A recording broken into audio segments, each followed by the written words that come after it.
Llevaba 10 años trabajando como guardabosques en el Parque Nacional Olympic, y durante todo ese tiempo, nunca le conté a nadie lo que había visto. ¿Quién me iba a creer?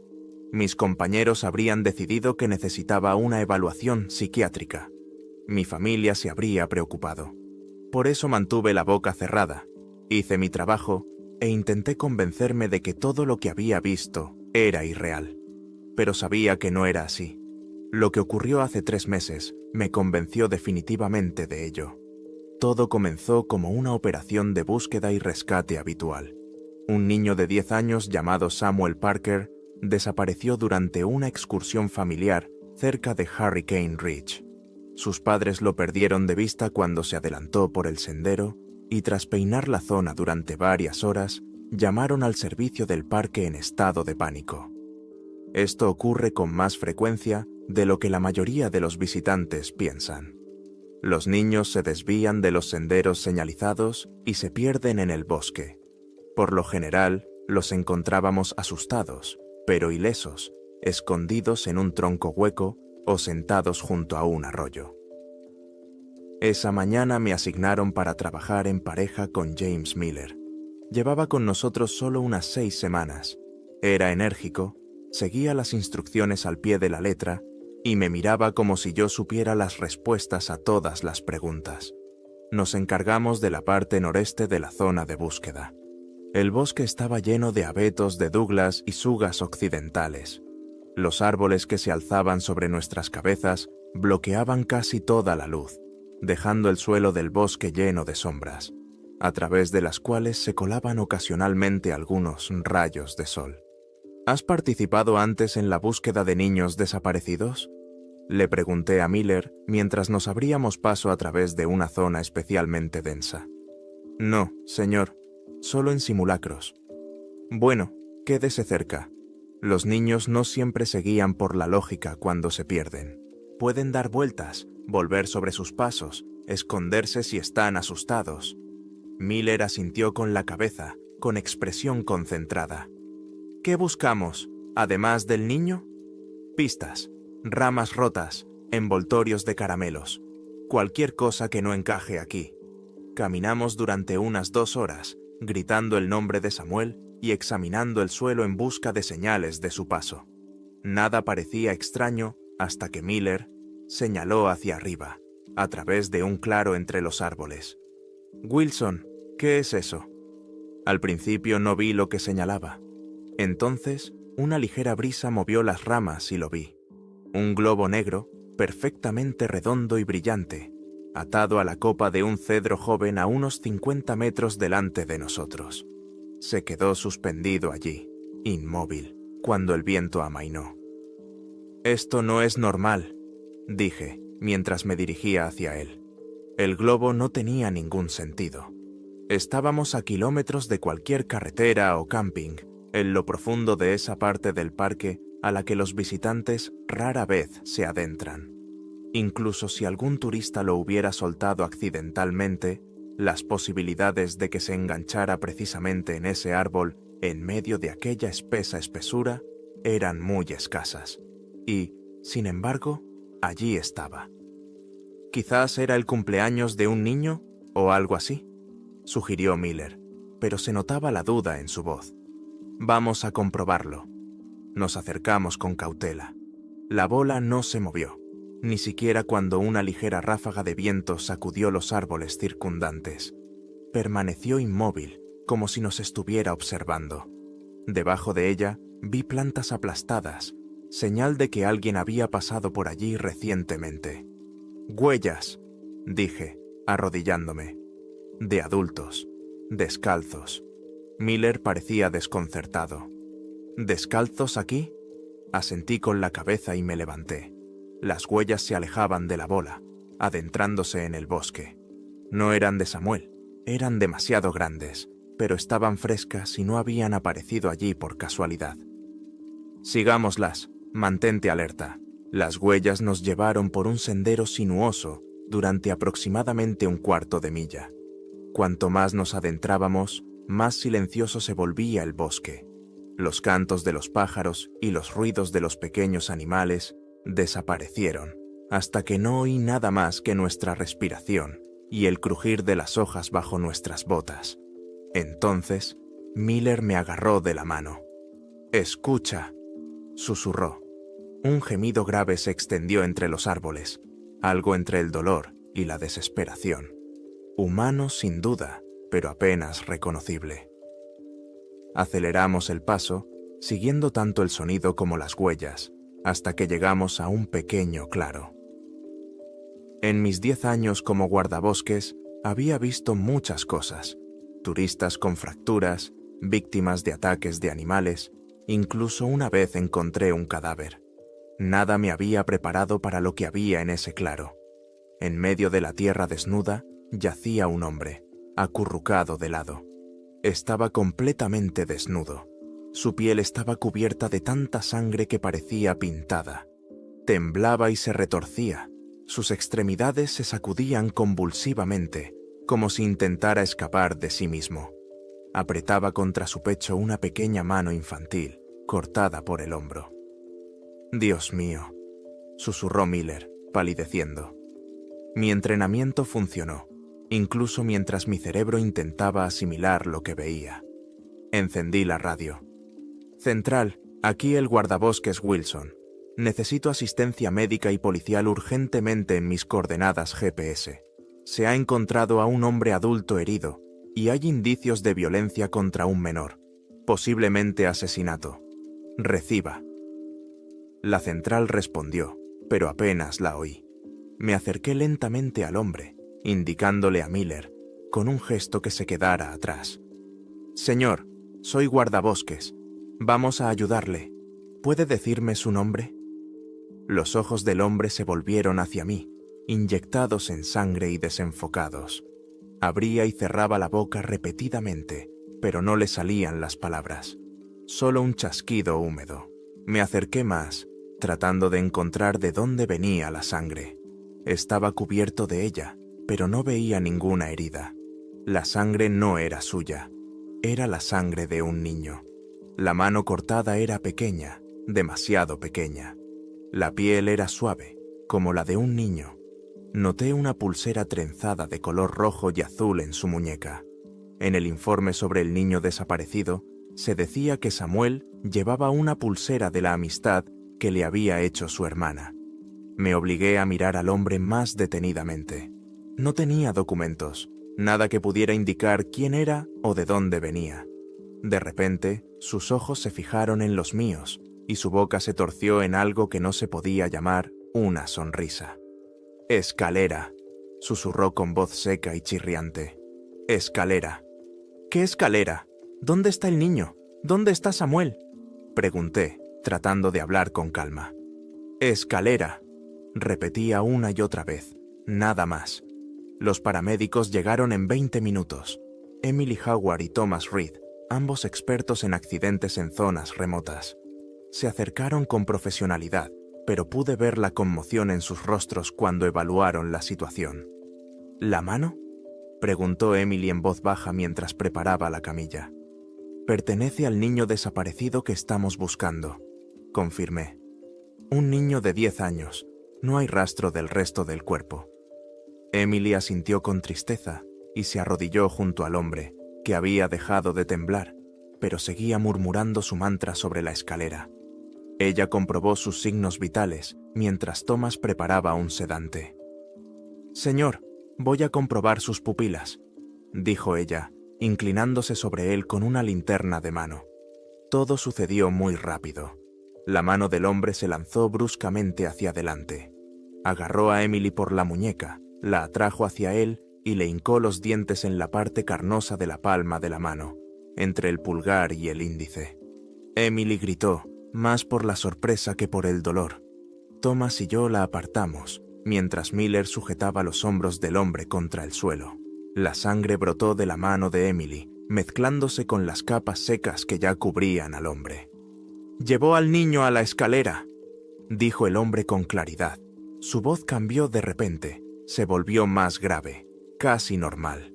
Entonces, Thomas le administró un sedante, y los ojos del hombre se cerraron. Las siguientes horas transcurrieron en una nebulosa de procedimientos. El hombre fue trasladado al Hospital Estatal Occidental para someterse a un examen psiquiátrico. La mano cortada fue identificada por sus huellas dactilares como perteneciente a Samuel Parker. Los equipos de búsqueda peinaron toda la zona, pero no encontraron ningún rastro del resto del cuerpo de Samuel. El hombre no identificado no tenía huellas dactilares registradas. No había ninguna denuncia de desaparición que coincidiera con su descripción, ni una sola pista sobre quién era y de dónde venía. La investigación llegó a un punto muerto. Después de una semana sin el resto del cuerpo, sin explicación alguna sobre la presencia del hombre en el bosque, sin ningún hilo del que agarrarse, el caso se estancó. El hombre ensangrentado permaneció en silencio en el centro psiquiátrico. Los análisis no detectaron drogas en su organismo, pero revelaron un grave trauma psicológico de origen desconocido. Eso fue hace 3 meses. Intenté volver a mis tareas habituales: patrullar los senderos, ayudar a los turistas perdidos, comprobar los permisos, pero no podía quitarme de la cabeza lo que había visto. Por las noches soñaba con ese globo negro flotando entre los árboles, completamente inmóvil, incluso cuando todo a su alrededor se mecía con el viento. Oí cómo cambiaba la voz del hombre cuando pronunció su última frase coherente antes de que le administraran el sedante. Llevó al niño a la escalera. Pasó una semana y el bosque guardaba sus secretos.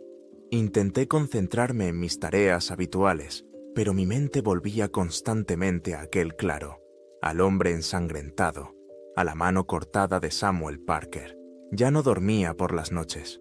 Cada vez que cerraba los ojos, veía esa extraña sonrisa, oía esa voz chirriante hablando de la escalera. Miller también parecía conmocionado, pero lo transformó en determinación. «Quiero encontrar a ese niño», me dijo mientras nos preparábamos para la patrulla matutina. «Aunque solo sea el resto de su cuerpo, su familia se lo merece». Nuestra misión nos llevó de nuevo al cuadrante noreste, cerca del lugar donde encontramos al hombre ensangrentado. El tiempo se había vuelto frío y húmedo, y la niebla se cernía entre los enormes abetos de Douglas. El bosque parecía diferente, como si nos estuviera observando. «Dividámonos para cubrir más terreno», sugerí cuando llegamos a la bifurcación del sendero. «Tú ve por el sendero este a lo largo de la cresta. Yo revisaré el lecho del arroyo. Comuníquese por radio cada 15 minutos». Miller asintió y se ajustó el sombrero. «Perfecto, en exactamente 15 minutos».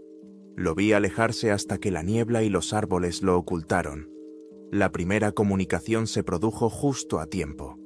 Miller informó de que no había ocurrido nada inusual en su ruta. Le dije lo mismo y continué con la búsqueda. 15 minutos después, volví a usar la radio. «Miller, responda». «Recibiendo». No hubo respuesta. «Miller, ¿me oyes?» «Recibiendo». Silencio. Esperé un minuto más y volví a intentarlo. Solo había estática. Me sentía mareado. Quizás se le había agotado la batería de la radio. Quizás estaba en una zona con mala cobertura. Quizás simplemente se había distraído y se había olvidado. O quizás no. Me dirigí hacia donde se había ido, caminando rápido, pero mirando atentamente a mis pies en el sendero. El bosque ahora estaba en silencio. Ni pájaros, ni susurro de hojas. Solo el sonido de mis botas sobre el suelo. Gritaba su nombre cada pocos metros, pero la espesa niebla parecía absorber mi voz. A los 20 minutos vi algo en el sendero. La radio de Miller yacía en el barro. Junto a ella, su sombrero de guardabosques. Cogí la radio. Estaba encendida y la batería llena. El sombrero parecía haber sido colocado allí a propósito y no caído durante la pelea. «¡Miller!», grité, girando sobre mí mismo. «¡Miller!». Mi voz resonó entre los árboles y se apagó. No hubo respuesta. Busqué huellas, ramas rotas, cualquier cosa que pudiera indicar hacia dónde había ido. El sendero continuaba hacia adelante, pero las huellas de las botas de Miller simplemente se interrumpían. No había señales de lucha en el suelo, ni rastros de arrastre, ni nada que indicara que se había salido del sendero. Simplemente había desaparecido. Llamé urgentemente al despachador por radio. En 1 hora llegaron todos los guardabosques disponibles. Por la noche, la policía del parque estableció un centro de mando. Llegaron perros de búsqueda. Helicópteros con cámaras térmicas peinaron el bosque. Registramos cada centímetro de esa parte del parque. Barrancos, cuevas, matorrales. Nada. 5 días estuvimos buscando. 5 días de creciente desesperación. Apenas dormí, echando 1 o 2 horas de sueño en la tienda del centro de mando antes de volver a salir a buscar. Sabía lo que les pasa a las personas que se pierden en la naturaleza. Con cada hora que pasaba, las posibilidades de encontrar a Miller con vida se desvanecían. Al 5.º día, se redujeron las búsquedas. En las entradas de los senderos aparecieron carteles con el aviso de la desaparición. La foto de Miller apareció en las noticias locales. Llegó su familia, devastada y conmocionada. No podía mirarlos a los ojos. ¿Qué podía decirles? Que su hijo había desaparecido sin dejar rastro en una zona que había sido peinada minuciosamente por decenas de profesionales entrenados. ¿Que yo había sido el último en verlo? No dejaba de pensar en el hombre ensangrentado, en Samuel Parker, en esa extraña frase. Llevó al niño a la escalera. Y ahora también había desaparecido James Miller. 3 días después de que Miller fuera declarado oficialmente desaparecido, volví a patrullar. Mi jefe decidió que volver a la rutina me ayudaría. Elegí una ruta cerca de Hurricane Ridge, obligándome a concentrarme en tareas sencillas: comprobar el estado de los senderos, recoger basura, saludar con la cabeza a los pocos turistas con los que me cruzaba. Hacia el atardecer, crucé un pequeño prado entre 2 laderas boscosas. La hierba alta se mecía suavemente con el viento. A unos 100 metros delante de mí, vi un extraño dibujo, algo demasiado regular para ser natural. Al acercarme, comprendí lo que veía y me invadió un frío glacial. En el prado yacían 13 ciervos, dispuestos en un círculo perfecto, con las cabezas mirando hacia adentro, como los radios de una rueda. Todos estaban en la misma postura, con las patas dobladas bajo el cuerpo, como si todos hubieran decidido tumbarse a descansar al mismo tiempo. Demasiado perfecto, demasiado planeado. Me acerqué lentamente, buscando señales de depredadores. Quizás los lobos habían matado de alguna manera a toda la manada, pero no había sangre ni rastros de ataque. Los ciervos parecían completamente intactos, con el pelaje brillante. Entonces me fijé en sus ojos. Los 13 ciervos miraban hacia arriba, con los ojos muy abiertos. Aún no habían comenzado a descomponerse. Parecían haber muerto recientemente, tal vez solo unas horas antes. Cuando rodeé el círculo, sentí un escalofrío recorriendo mi espalda. Sus ojos se movían. Al principio pensé que solo era un juego de luces, pero a medida que avanzaba, los ojos de cada ciervo muerto me seguían, como cuadros en una casa encantada. A pesar del aire fresco, me brotó sudor en la frente. Eso es imposible. Los ojos muertos no te siguen. Los animales muertos no se disponen en círculos perfectos. Me obligué a tomar fotos, capturando la escena desde diferentes ángulos. Mis manos temblaban tanto que tuve que apoyar la cámara contra mi pecho. A través del objetivo, la escena parecía casi normal, simplemente naturaleza muerta. Pero yo sabía lo que había visto. Llamé por radio, tratando de hablar con profesionalidad a pesar del miedo. Central, aquí el guardabosques Wilson. Tengo múltiples muertes de ciervos en mi zona. Solicito la ayuda del Servicio de Protección de la Vida Silvestre. Mi jefe, David Roberts, llegó con los expertos 1 hora después. Examinaron el círculo de ciervos, tomaron muestras y realizaron mediciones. Nadie mencionó la extraña disposición. Me quedé a un lado, observando sus caras. ¿Notaste algo extraño en ellos? Le pregunté finalmente a David. Levantó la vista de la tableta. ¿Por ejemplo? Están en un círculo perfecto. Señalé la composición. Y sus ojos. Obsérvalos mientras te mueves a su alrededor.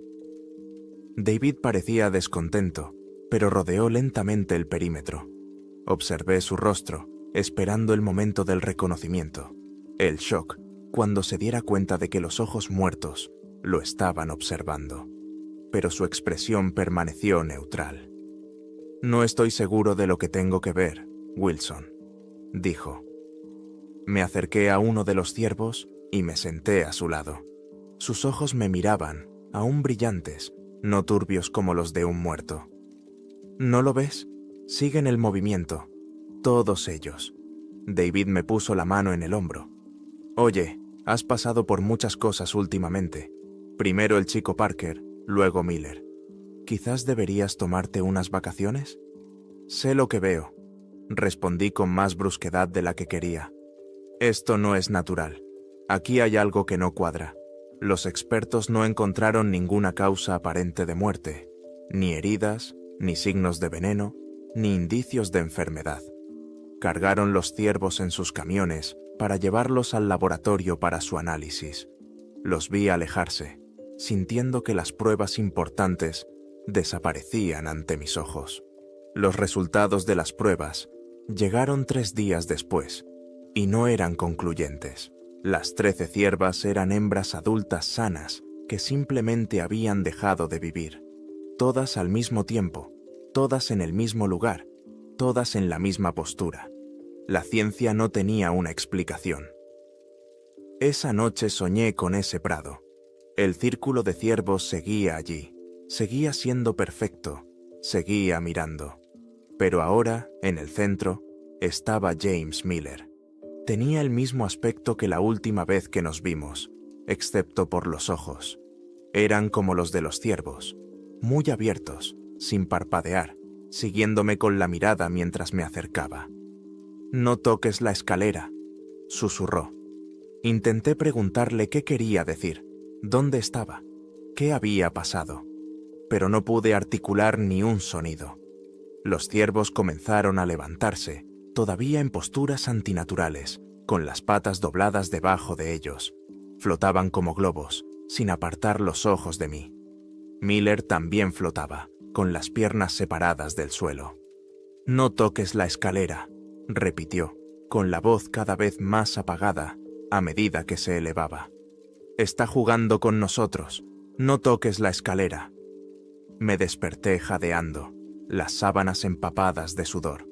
El reloj digital junto a la cama marcaba las 3:17 de la madrugada.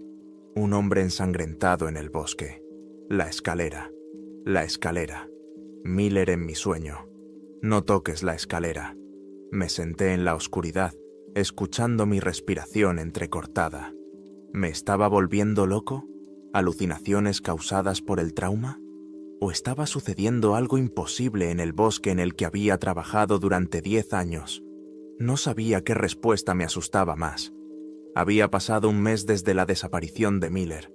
El bosque se lo había llevado, igual que a Samuel Parker, dejando tras de sí solo preguntas que no me dejaban dormir por las noches. Empecé a salir voluntariamente en patrullas nocturnas, en parte porque de todos modos no podía dormir, pero sobre todo porque esperaba que la soledad me ayudara a entender lo que estaba pasando. La oscuridad no me asustaba. Después de 10 años en ese bosque, conocía los sonidos normales de la espesura nocturna. El susurro de los pequeños animales, el suave ulular de las lechuzas, el zumbido constante de los insectos. Lo que me asustaba era cuando esos sonidos cesaban. Esa noche estaba revisando una zona apartada del Valle Encantado, Enchanted Valley. Mi linterna iluminaba la oscuridad mientras caminaba por el sendero. Durante el día, el valle tenía un aspecto impresionante. Un paraíso verde con antiguas cabañas y cascadas que caían por las escarpadas rocas. Pero por la noche, cuando solo nos iluminaban las estrellas y mi linterna, se percibía de forma completamente diferente. Llevaba caminando unas 2 horas cuando me di cuenta. Silencio. En un momento dado, se oía el chirrido de los grillos y el susurro de las hojas con la suave brisa. Al momento siguiente, nada. Absoluta quietud. Me detuve y apagué la linterna, dejando que mis ojos se acostumbraran a la oscuridad. El silencio era total. Ni insectos, ni susurro de hojas, aunque todavía sentía el soplo del viento en la cara. Ni lejanos gritos de aves nocturnas, solo el sonido de mi propia respiración, demasiado fuerte en mis oídos. Entonces, la temperatura bajó repentinamente. La suave noche de verano se convirtió instantáneamente en un profundo invierno. Mi aliento salía de mi boca en forma de nubecitas de vapor. El frío penetraba a través de la chaqueta de mi uniforme. Volví a encender la linterna, moviendo el haz de luz por el sendero que tenía delante. Nada parecía fuera de lugar, pero el silencio espeluznante y el frío me erizaron el vello de la nuca. Di unos pasos cautelosos hacia adelante, observando los árboles a ambos lados del sendero. Fue entonces cuando lo vi. Una figura alta permanecía inmóvil entre los árboles lejanos. Estaba demasiado lejos para verlo con claridad, solo era una silueta más oscura que la oscuridad que lo rodeaba. Pero sabía con certeza que me estaba mirando. «¡Hola!», grité. Mi voz sonaba extraña en el silencio, como si no se propagara correctamente. «Soy el guardabosques Wilson. Identifíquese». La figura no se movió, no respondió. Simplemente se quedó allí de pie, observando. Debería haber pedido refuerzos. Debería haber mantenido la distancia. Pero después de un mes sin respuestas, después de la búsqueda de Miller, después de intentar comprender al hombre ensangrentado y sus misteriosas palabras sobre la escalera, necesitaba respuestas más que seguridad. Me dirigí hacia la figura. El haz de luz de la linterna rebotaba con cada paso. A medida que me acercaba, se revelaron detalles que me hicieron dudar. El hombre era inusualmente alto, no menos de 2 metros, y tal vez más. Su piel era pálida, no solo blanca, sino translúcida, con venas visibles. Pero sus ojos me asustaban, eran completamente blancos, sin pupilas ni iris. Solo ojos blancos y vacíos que, de alguna manera, parecían mirarme directamente. Me detuve a unos 15 pies de él, con la mano extendiéndose hacia el bote de pimienta que llevaba en el cinturón. No es que pensara que eso fuera a servir de algo contra eso. «Buenas noches, guardabosques Wilson», dijo el hombre. Tenía un acento que no pude identificar. No era del todo británico, ni del todo reconocible. Sonaba antiguo, como un lenguaje de otra época. «¿Cómo sabe mi nombre?», pregunté, tratando de mantener la voz firme. «Conozco a todos los jugadores». Sonrió y vi sus dientes. Eran demasiados y todos eran anormalmente afilados. «Me llamo Michael Sullivan. Estaba deseando que pudiéramos conocernos como es debido». Sullivan, el nombre que mencionó el hombre ensangrentado, el nombre que hizo palidecer a mi jefe. «¿Qué hace en el parque después del cierre?», pregunté, recurriendo al protocolo, porque no tenía nada más a lo que aferrarme. «Los senderos están cerrados después del atardecer». Sullivan se rió, un sonido parecido al susurro de hojas secas rozando la piedra. «¿Le gusta nuestro juego, guardabosques Wilson?». «¿Qué juego? ¿De qué está hablando?». «La búsqueda, el hallazgo, el miedo». Inclinó la cabeza en un ángulo extraño y antinatural. «Los jugadores no necesitan entender las reglas, solo tienen que jugar». Se me secó la boca. «¿Dónde está James Miller? ¿Dónde está Samuel Parker?». La sonrisa de Sullivan se hizo más amplia. «Tu amigo James juega bien, y el niño también. Juega». En tiempo presente, no jugaba. Estaban vivos. «¿Dónde están?». Di un paso adelante. La ira superó por un momento al miedo. «¿Qué les has hecho?». Abrí las puertas. Entraron. Los ojos blancos de Sullivan nunca parpadeaban. «Como tú, con el tiempo». «¿Qué significa eso? ¿Qué puertas?». Pero Sullivan ya se estaba alejando, como si se deslizara hacia atrás. Su cuerpo se volvía cada vez más borroso, con cada segundo que pasaba, hasta que se disolvió en la oscuridad entre los árboles. Salté hacia adelante, dirigiendo la linterna hacia el lugar de donde se había ido. «¡Espera! ¡Dime dónde están!». Me abrí paso a través de los arbustos, con las ramas azotándome la cara y las manos. Mi linterna solo iluminaba el bosque vacío que tenía delante. Sullivan había desaparecido por completo. Ni rastros, ni ramas rotas. Nada que indicara su presencia. Busqué durante casi una hora, describiendo círculos cada vez más amplios. Nada. Sullivan simplemente se había evaporado. En el momento en que ya no pude verlo, los sonidos habituales del bosque regresaron lentamente. Un grillo comenzó a chirriar, luego se le unieron otros, y oí cómo se movían pequeños animales entre los arbustos. La temperatura volvió a la normalidad. Hacía calor, como debe ser en una noche de verano. Todo parecía normal de nuevo, pero para mí ya nada volvería a ser normal. A la mañana siguiente le conté a mi jefe, David Roberts, lo que había sucedido. Estábamos sentados en su pequeña oficina en la sede del parque. Me ceñí a los hechos, describiendo el aspecto de Sullivan, lo extraño que hablaba y lo que sabía sobre Miller y Parker. Mientras hablaba, el rostro de David palideció. Cuando mencioné el nombre de Sullivan, parecía que iba a vomitar. «¿Estás seguro de que dijo que se llamaba Michael Sullivan?», preguntó David con voz tensa. «Sí, sabía mi nombre, aunque yo no se lo había dicho». Hablaba de Miller y Parker como si aún estuvieran vivos. David se levantó bruscamente y se volvió para mirar por la ventana. «Creo que trabajas demasiado, Wilson. El estrés por la pérdida de Miller, el caso Parker, te ha acabado agotando». «No es estrés ni imaginación», dije con firmeza. «Sé lo que he visto». «Lo que describes es imposible». David seguía sin mirarme. «Quiero que te tomes unos días libres. Despeja la mente». «David, yo...». «Es una orden, Wilson». Por fin se volvió hacia mí, con el rostro impasible. «Tómate 3 días. Descansa». Sabía que era inútil discutir.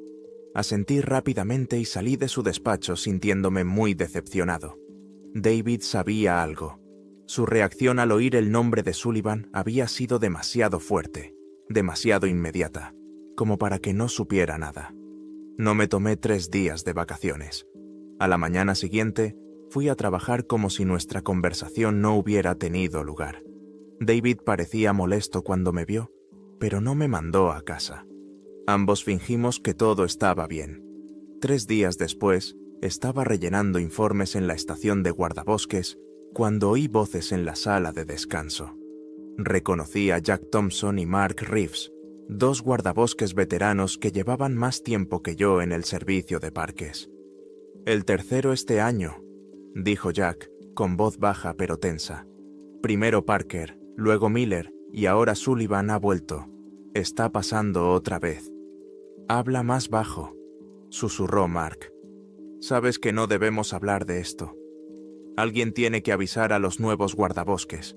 Wilson ya se ha topado con él. ¿Y qué les vamos a decir? ¿Que tengan cuidado con un ser sobrenatural que merodea por el parque? Pensarán que estamos locos. Mejor locos que muertos. O lo que le pasó a Miller». Entré por la puerta. Ambos hombres se callaron de inmediato y me miraron con una mezcla de culpa y preocupación. «¿Qué saben de Sullivan?», pregunté directamente. Jack y Mark intercambiaron miradas. Mark negó ligeramente con la cabeza. «Nada», dijo Jack finalmente. «Solo rumores». «Tonterías. Acabas de decir que ha vuelto. Eso significa que ya ha estado aquí antes. ¿Quién es? ¿Qué quiere?». «Déjalo, Wilson», dijo Mark, levantándose. «Por tu propio bien». Ambos pasaron junto a mí, dando por terminada la conversación. Me quedé en la sala de descanso vacía, confundido y más decepcionado que nunca. Durante los siguientes días, intenté obtener información de otros guardabosques veteranos. Nadie quería hablar. Algunos fingían no entender de qué estaba hablando. Otros me daban el mismo consejo. «Déjalo, olvida lo que has visto. Concéntrate en el trabajo. Pero yo no podía olvidarlo. Ni el silencio antinatural del bosque, ni los ojos blancos de Sullivan y sus dientes afilados, ni sus palabras sobre que Miller y Parker seguían jugando a su juego.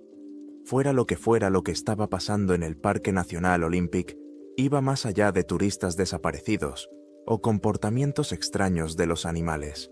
El personal superior lo sabía. Tenían protocolos al respecto y estaban aterrorizados por Michael Sullivan. Iba a averiguar por qué, con su ayuda o sin ella. Miller y Parker seguían ahí fuera, en alguna parte. Y ahora tenía el nombre de quien se los había llevado. Michael Sullivan. El hombre pálido de ojos blancos que hablaba de juegos, jugadores y puertas. Solo tenía que averiguar las reglas de su juego antes de convertirme en otro desaparecido en ese bosque tan antiguo. Pasaron varias semanas después de mi encuentro con Michael Sullivan. El bosque volvió a la normalidad, pero yo no. Me asustaba con cada sombra. Cada ruido inesperado me hacía sobresaltar. Seguí buscando entre los árboles a aquel hombre alto de ojos blancos, pero no volvió a aparecer. Intenté hablar con otros guardabosques sobre Sullivan, pero la mayoría fingían no entender o cambiaban de tema. Los pocos que conocían el nombre, como Jack y Mark, se negaban a hablar de ello.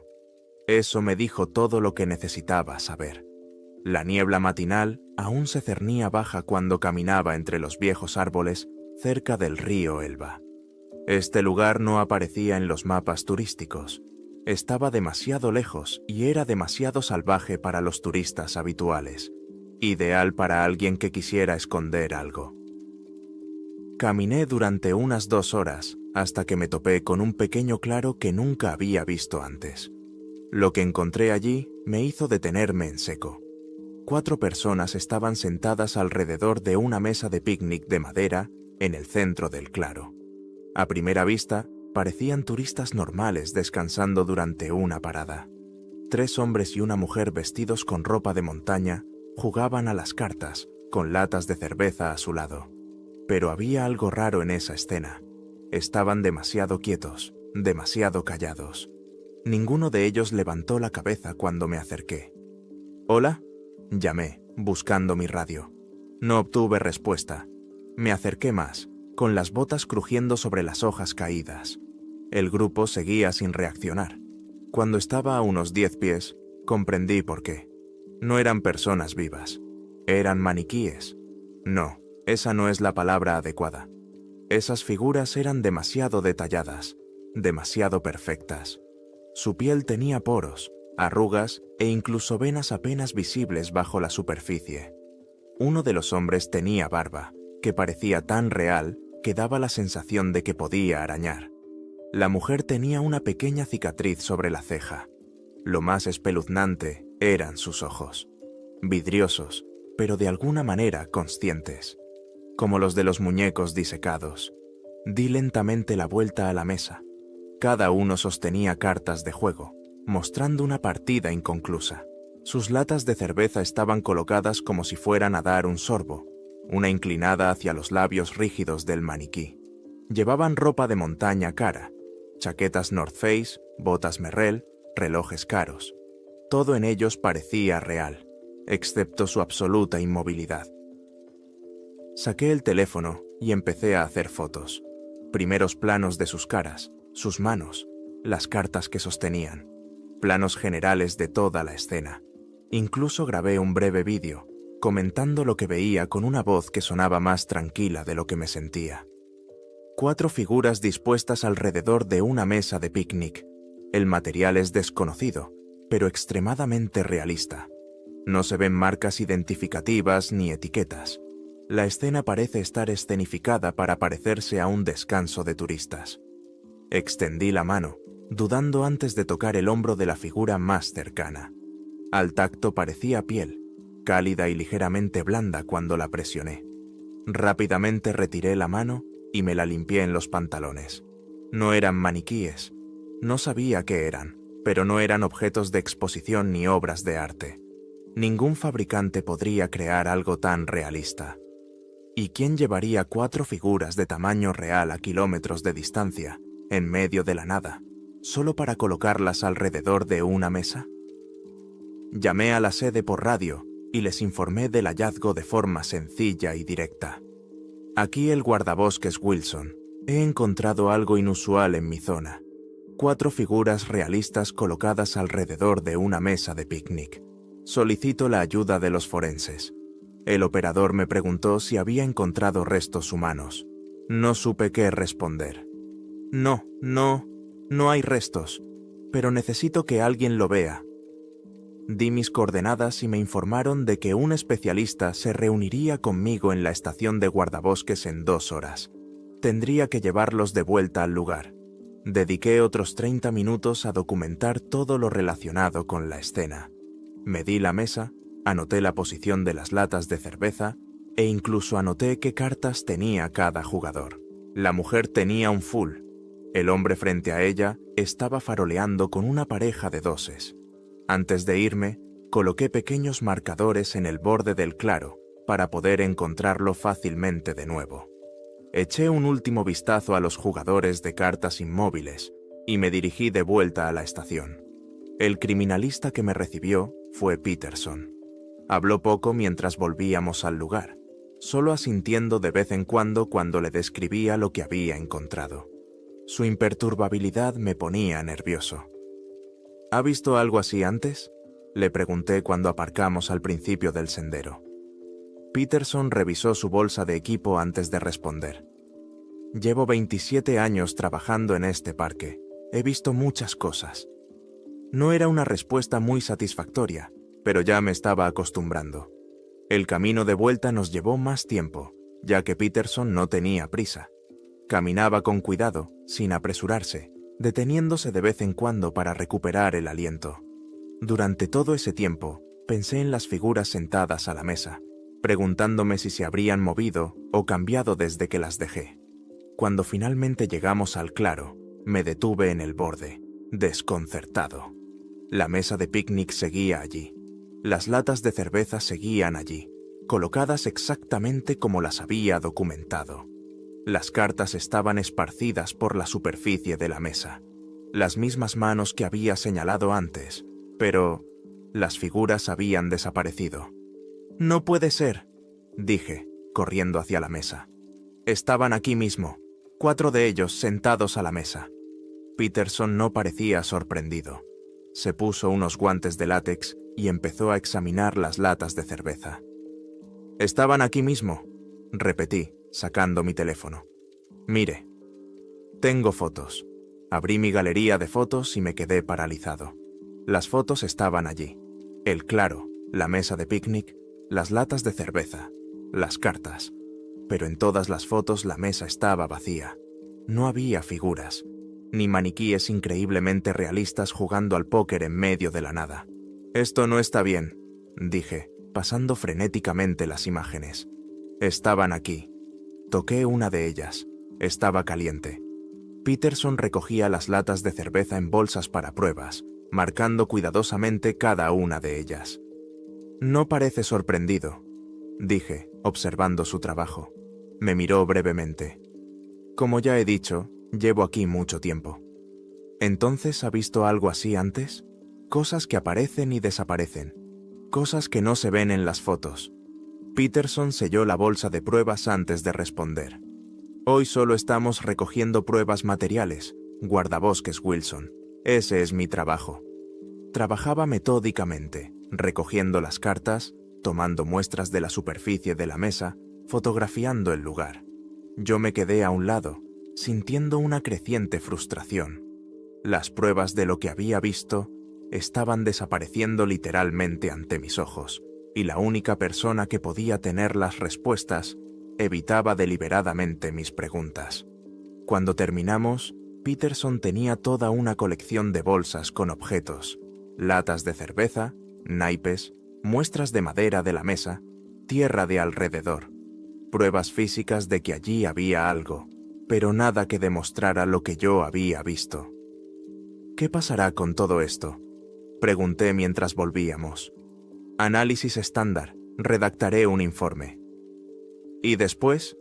Peterson se ajustó la mochila. Después irá a los archivos junto con todo lo demás. Junto con todo lo demás. Eso significaba que había habido más incidentes similares, más cosas que no se podían explicar. ¿Tiene algo que ver con Michael Sullivan?, pregunté. Peterson se detuvo tan repentinamente que casi choqué con él. Se dio la vuelta, mostrando por primera vez una expresión seria en su rostro. ¿Dónde has oído ese nombre? Lo encontré en el bosque. Alto, ojos blancos, demasiados dientes. El rostro de Peterson palideció. ¿Hablaste con él? Sí, sabía mi nombre. Hablaba de Miller y Parker como si estuvieran vivos. Peterson se dio la vuelta y siguió caminando sin decir una palabra. Recorrimos el resto del camino en completo silencio. Cuando llegamos al comienzo del sendero, recogió sus bolsas con las pruebas y se marchó sin despedirse. Pasé toda la noche revisando mis fotos una y otra vez, tratando de entender cómo 4 figuras realistas podían simplemente desaparecer, no solo del claro, sino también de mis pruebas documentadas. Sabía lo que había visto. Sabía que no lo había imaginado. 3 días después, patrullaba la zona cercana al Monte Olimpo. El sendero atravesaba prados alpinos salpicados de flores silvestres de finales de verano. La montaña se alzaba en la lejanía, con sus glaciares brillando bajo el sol de la tarde. Era el tipo de vista que me recordaba por qué me había hecho guardabosques.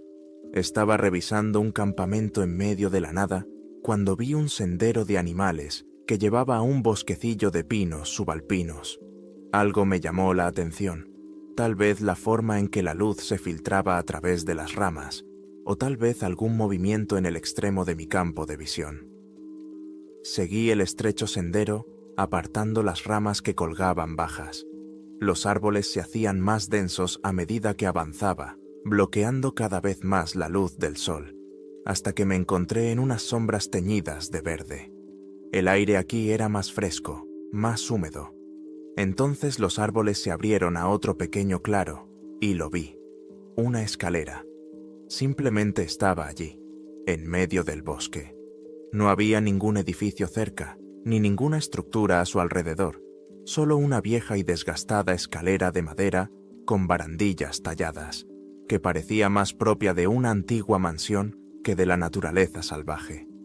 Había oído hablar de las escaleras, rumores entre los guardabosques que se acallaban rápidamente cuando los jefes estaban cerca. «Nunca te acerques a la escalera», decían.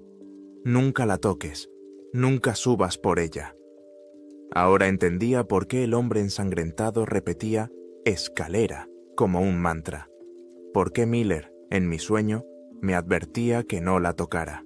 La escalera tenía unos 4,5 metros de altura y no llevaba a ninguna parte, solo al vacío. La madera parecía vieja, pero no podrida, descolorida hasta quedar gris, como un tronco, con detalles tallados a lo largo de la barandilla. No pertenecía a ese lugar. Nada parecido debería existir en un parque nacional a miles de kilómetros de la casa victoriana más cercana. Saqué mi teléfono y comencé a grabar, comentando en voz baja. Escalera de madera en un claro cerca de la montaña Olimpo, sin ningún tipo de estructura adosada. Parece muy antigua, pero está en buen estado. Diseño sofisticado, incompatible con las construcciones del parque.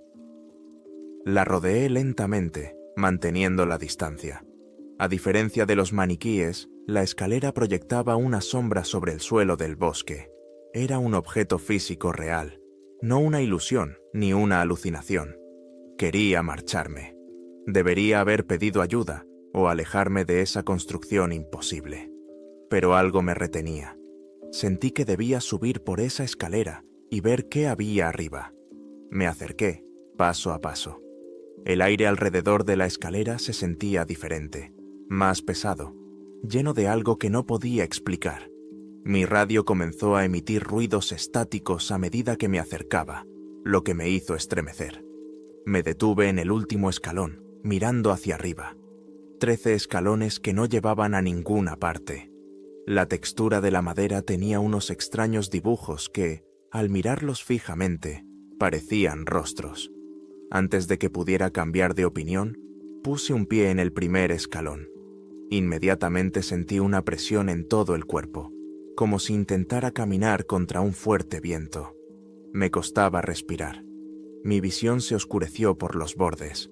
Sentí un terror total y absoluto, más allá de lo normal. Imágenes pasaron por mi mente. El sombrero vacío de Miller en el sendero. El círculo de ciervos con ojos móviles. La sonrisa demasiado amplia de Sullivan con sus dientes afilados. Y debajo de todo eso, un susurro de advertencia. Aún no es el momento. No es tu turno. Retrocede. Me tambaleé hacia atrás y caí sobre la hojarasca del bosque. La presión desapareció al instante. Pude volver a respirar. El miedo se había disipado, pero yo seguía temblando en el suelo. Me alejé de la escalera sin detenerme hasta que mi espalda chocó contra el tronco de un árbol. Jadeaba en busca de aire. La escalera estaba allí, en el claro, con un aspecto totalmente normal. Una estructura corriente en un lugar donde no debería estar. Pero ahora lo sabía. La escalera no solo estaba fuera de lugar, era incorrecta. Un camino peligroso hacia algún otro lugar, tal y como había dicho Sullivan. Esta vez no hice fotos. No llamé a los servicios de emergencia. Simplemente marqué la ubicación en el GPS y me fui, regresando rápidamente al sendero principal. Tenía que entender lo que estaba pasando antes de contarle a nadie más mi hallazgo. Después del incidente con la escalera, mis prioridades cambiaron. Dejé de ser un simple guardabosques que buscaba a personas desaparecidas. Me convertí en un investigador que buscaba la verdad sobre Michael Sullivan y su juego. Lo primero que hice al regresar a la estación fue sentarme a revisar los viejos archivos del parque. Buscaba nombres: Michael Sullivan, Samuel Parker, James Miller. Revisé viejos informes de incidentes, registros sobre la vida silvestre, incluso notas de servicio que databan de décadas atrás. El nombre de Michael Sullivan no aparecía en ningún informe oficial de incidentes, lo cual no era de extrañar, dada la reacción de los guardabosques superiores. Pero descubrí algo interesante en la sección: fenómenos anómalos en la vida silvestre, una carpeta no oficial que llevaba uno de los primeros jefes del parque. Encontré registros de varios incidentes similares al que yo había visto. 1988. Se encuentra un círculo perfecto de 7 ciervos muertos en la zona de Seven Lakes. No se ha determinado la causa de la muerte. El informe señala que todos los animales estaban colocados de forma antinatural, mirando hacia el centro del círculo. 1956. Desapareció una familia de 3 personas cerca del sendero Hurricane Ridge. Se encontró su coche. Su tienda de campaña, sacos de dormir y comida estaban dentro. No había signos de lucha. Un mes después, en la misma zona, un cazador informó de que había visto 3 figuras realistas de cera arrodilladas alrededor de una hoguera que no ardía. La investigación policial no reveló nada. 1937. El guardabosques Thomas Hale informó del hallazgo de una escalera victoriana que no llevaba a ninguna parte, en lo profundo del Valle Encantado. En su informe decía: se desconoce cómo se pudo transportar hasta allí una estructura tan grande y detallada. La escalera fue rodeada con una cuerda y marcada. A la mañana siguiente, cuando llegó el equipo de desmantelamiento, la escalera había desaparecido. El guardabosques Hale fue posteriormente trasladado del parque y se jubiló por motivos de salud. Sentí un escalofrío recorriendo mi piel. Estos incidentes no fueron aislados, formaban parte de un patrón: 7 ciervos muertos, 3 maniquíes desaparecidos, y luego estaban mis 13 ciervos y 4 maniquíes desaparecidos. Los números cambiaban, pero los escenarios se repetían, y en todos los casos se mencionaba una escalera o la desaparición de personas. Pero el nombre de Sullivan no aparecía. Esa noche volví a casa y revisé mis viejas notas y recortes de periódico. Una cosa me llamó la atención. Un artículo de hacía 30 años sobre un antiguo y famoso propietario de un aserradero cuya familia había desaparecido en el parque. Se llamaba Sullivan. Decidí arriesgarme. Sabía que Jack Thompson y Mark Reeves sabían algo. Eran los únicos que habían hablado. Necesitaba que uno de ellos se derrumbara. Encontré a Mark el mismo día en que terminaba su turno. Lo intercepté junto a su camioneta de trabajo, cuando se disponía a marcharse. «Mark, necesito hablar contigo. A solas». Suspiró profundamente. «Wilson, te lo he dicho, olvídalo. Es una orden». «No, no es una orden», dije, bajando la voz. «Es una conspiración de silencio. Sé que sabes algo, Mark. Lo he visto. He conocido a Sullivan». Los ojos de Mark se agrandaron por el miedo puro, no fingido. «Vi su escalera. Vi sus maniquíes. En los archivos hay informes que datan de 1937. ¿Qué está pasando aquí?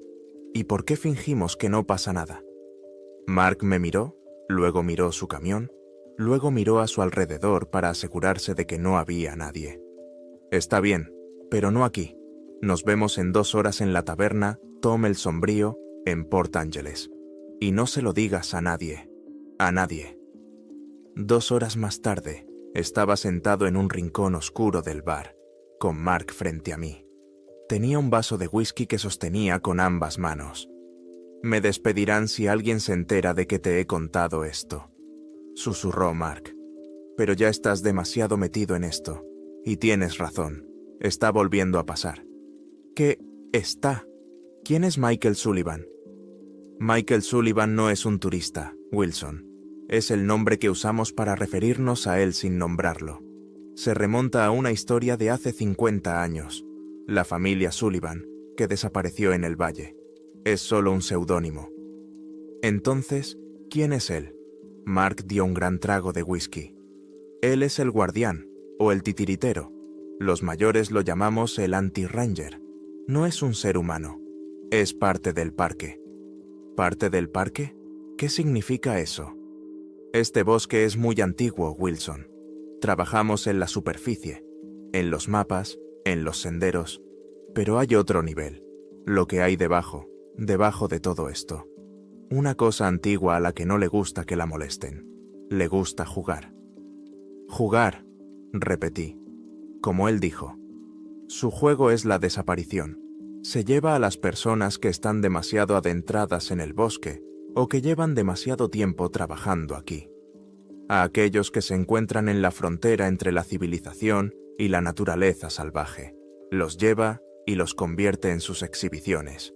Mark me contó todo lo que sabía. El hombre ensangrentado era quien intentaba escapar. La escalera es la puerta que conduce a su museo.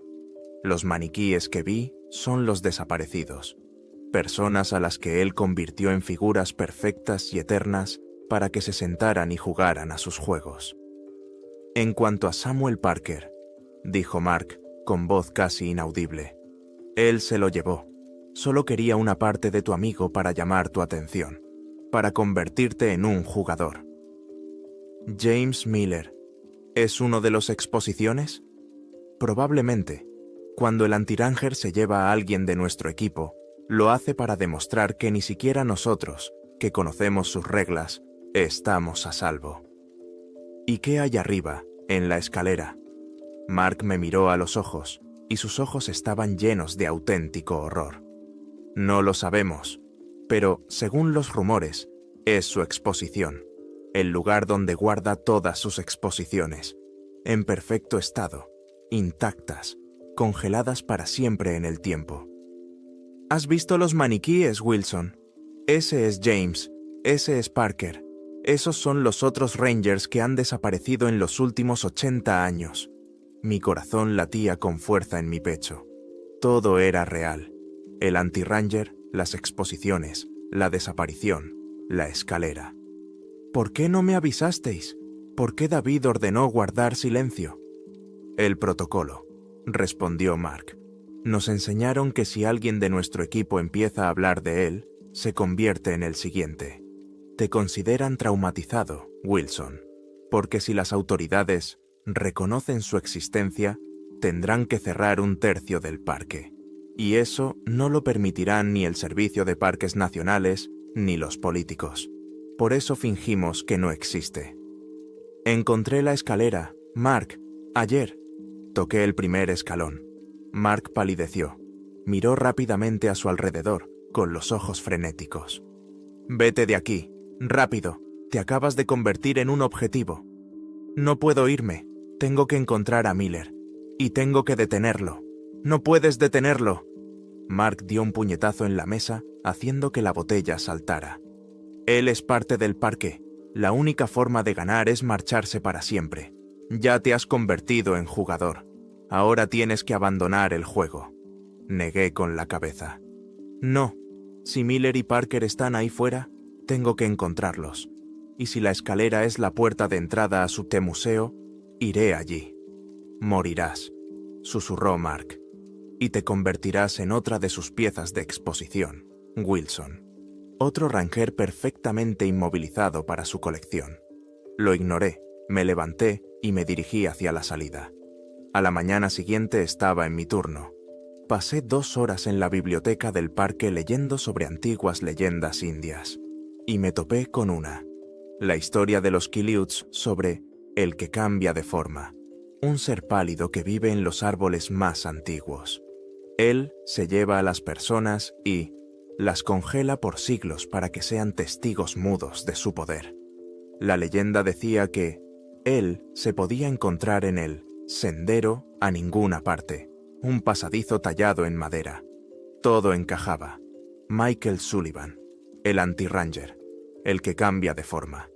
Volví al lugar donde había encontrado la escalera. Sabía que podía haber desaparecido, como le había pasado a la escalera del guardabosques Hale, pero esperaba que siguiera allí. Para mi alivio, estaba en su sitio. Igual de absurda, igual de fuera de lugar. 13 peldaños hacia el vacío. Saqué una cuerda y un mosquetón resistente de mi mochila. Sabía que, una vez entrara en su museo, quizá no encontraría el camino de vuelta. Necesitaba algo que garantizara mi regreso a este mundo. Até la cuerda alrededor del tronco del árbol más grande junto a la escalera, asegurándome de que el nudo fuera resistente. Até el otro extremo firmemente a mi cinturón, dejando suficiente holgura para poder subir. Respiré hondo, tratando de calmar mi corazón acelerado. «Michael Sullivan», dije en el silencio del bosque, «tu juego ha terminado». Volví a pisar el primer escalón. La presión volvió, más fuerte que antes. Esta vez no era solo terror. Estaba llena de un profundo odio personal. Crujido. El escalón tembló. Empecé a subir. Segundo escalón. Tercero. Con cada paso, el sonido que no podía describir se intensificaba. Un sonido que parecía provenir no del exterior, sino de mi propia cabeza. En el sexto escalón me detuve, empapado en sudor. Mi pie tocó el séptimo escalón y lo vi. Estaba de pie en el 13º escalón, justo en lo alto, anti-ranger. Alto, pálido, con ojos blancos y una sonrisa demasiado amplia. «Has venido a jugar, Ranger Wilson», dijo él. Su voz parecía provenir de todas las direcciones. «He venido a recoger a mis amigos, Sullivan». Se rió, y fue el mismo sonido que el susurro de las hojas rozando la piedra. «¿Tus amigos? No son tuyos. Son mis piezas de exposición. El eslabón perdido de mi colección. Has hecho una buena elección, Wilson. Tu desaparición completará mi sección de Rangers, el complemento perfecto para mi museo». Extendió su larga y pálida mano. «Levántate, Wilson. Mira lo que te espera arriba. La eternidad en un momento perfecto e inmutable. Nunca podrás envejecer. Nunca podrás morir. Serás perfecto». Miré su mano, luego la cuerda atada a mi cinturón. Sabía que no podría vencerlo en una pelea física, pero no podía convertirme en una simple pieza de su museo. «No juego según tus reglas, Sullivan», dije. Saqué mi cuchillo de caza del bolsillo. «Entonces rompes las reglas», dijo él, y su sonrisa desapareció. Su rostro se volvió pétreo, completamente desprovisto de emociones. Veremos cómo te comportas cuando tu colección se vea amenazada, dije, y con todas mis fuerzas clavé el cuchillo en la barandilla de la escalera. La madera crujió. En el 12º escalón, él rugió, un sonido que hizo temblar el bosque. No era ira, sino pánico, algo más antiguo. ¡No! Saltó desde lo alto, su largo cuerpo se precipitó hacia abajo. Volví a golpear, apuntando a otro escalón. ¡Es mío!, gritó. Mi camino, mi museo. Golpeé el tercer escalón, partiéndolo en dos. En ese momento, la escalera dejó de ser una escalera. El árbol comenzó a retorcerse como una serpiente, y luego comenzaron a aparecer rostros a lo largo de toda la escalera. Rostros de turistas desaparecidos hace muchos años. Rostros de James Miller y Samuel Parker. Sus bocas se abrieron en un grito silencioso. «¡No toques mi sección de escaleras!», gritó el anti-ranger, cuya voz era ahora un grito agudo. Saqué el cuchillo y corté la cuerda de mi cinturón. Necesitaba un impulso. Me impulsé desde el escalón y caí sobre la hojarasca del bosque, esquivando sus manos. La escalera se derrumbó. Con un estruendo similar a un gemido, la escalera comenzó a desmoronarse. La madera se convirtió en polvo y arena fina, que una repentina ráfaga de viento dispersó al instante. Cuando la escalera desapareció, el claro volvió a la normalidad. Silencio, pájaros y aromas del bosque. Solo Anti-Ranger permaneció en el lugar donde antes estaba la escalera. Se quedó quieto, con sus ojos blancos mirándome directamente.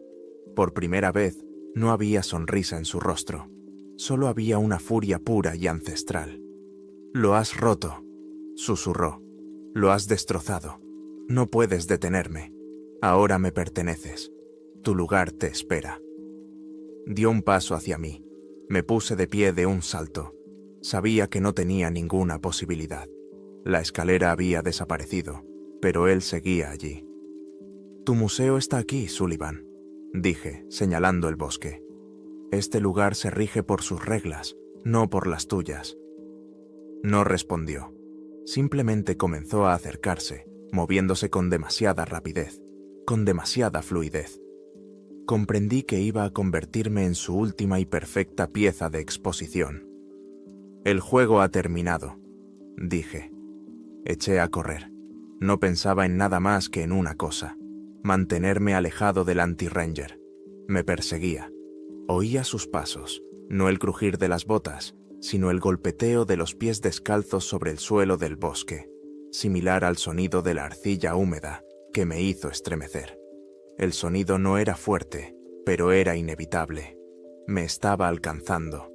Sentía cómo el aire a mi espalda se enfriaba, como si su presencia absorbiera todo el calor del bosque. Saltaba por encima de troncos, me abría paso a través de la espesa maleza, sin prestar atención a las ramas que me azotaban. Mi objetivo era salir del bosque, llegar a donde su poder se debilitara. «¡Eres mío!», gritó, con una voz ahora clara, pura, un chillido inhumano que me taponó los oídos. «Estarás en mi último lugar». Solté una carrera, sintiendo cómo se me volaba el sombrero. Delante, a través de los árboles, vi una luz tenue y grisácea, el comienzo del sendero principal. Cuando llegué al sendero, me detuve un momento. Miré hacia atrás. El anti-ranger estaba a 30 yardas detrás de mí, en el límite del bosque, donde comienza el sendero turístico despejado. No podía seguir adelante. Sus ojos blancos ardían de ira, pero sus pies no cruzaban la frontera. Su larga y pálida mano se extendió hacia mí en un gesto desesperado y ansioso. «¿Crees que has ganado?», preguntó, con su voz volviendo a su tono antinaturalmente tranquilo y persuasivo. «Te espero. El juego no termina hasta que te rindas». No respondí. Sabía que estaba a salvo, al menos por el momento. Caminé por el sendero sin mirar atrás hasta que llegué a mi camioneta de servicio. Me senté al volante, con el corazón aún latiendo con fuerza. Regresé a la estación de guardabosques. Fui directamente al despacho de David Roberts. David, Mark Reeves y Jack Thompson estaban allí. Me estaban esperando.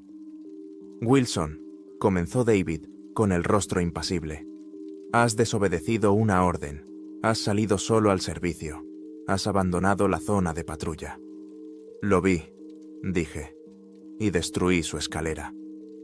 Las caras de Mark y Jack reflejaban conmoción y miedo. David permaneció impasible. No sé de qué estás hablando, James. Tu trauma está empeorando. Lo siento mucho, pero quedas suspendido de tu cargo. No pueden suspenderme, dije. Sé su nombre, conozco sus reglas, sé que volverá, y sé que todos ustedes saben que digo la verdad. Lo han ocultado durante décadas. Han permitido que se lleve a personas, incluido uno de los nuestros, James Miller, para mantener intacto su parque. Miré a Mark. Mark, díselo. Dile lo que sabes. Mark miró al suelo. Lo siento, James. Eres un guardabosques muy bueno, pero necesitas ayuda. En ese momento lo comprendí. Nunca lo admitirían. Seguirían ocultándolo, incluso a costa de la vida de otros. Simplemente formaban parte de su sistema, de sus reglas. Me quité la gorra de guardabosques y la dejé sobre la mesa. Me voy, dije, pero no he perdido. No esperé la respuesta. Salí del despacho y luego del edificio. Nunca volví al Parque Nacional Olympic. Han pasado 2 años desde entonces. Vivo en una pequeña ciudad y trabajo como guardia de seguridad en un almacén. No duermo tranquilo. Me despierto a las 3:17 de la madrugada y a veces me parece oír el sonido de unos pies descalzos acercándose a mi ventana. En mis pesadillas lo veo de pie al borde de mi césped, con su rostro pálido y sus ojos blancos brillando en la oscuridad. Nunca cruza la frontera. Pero mira, espera. Sé que no se ha rendido. Sé que sigo siendo un jugador en su juego. A veces, cuando veo las noticias, veo informes sobre turistas desaparecidos en el Parque Nacional Olympic, con fotos. Cada vez, mi corazón se encoge. En mi armario, bajo llave, está mi vieja mochila de guardabosques. Dentro hay una figura de madera de un lobo que me regaló Clara y una pequeña escalera en miniatura, tallada con gran maestría, que encontré después de destruir su camino. Él volverá. Encontrará una nueva entrada. Continuará su juego. Pero yo esperaré. Ahora sé que el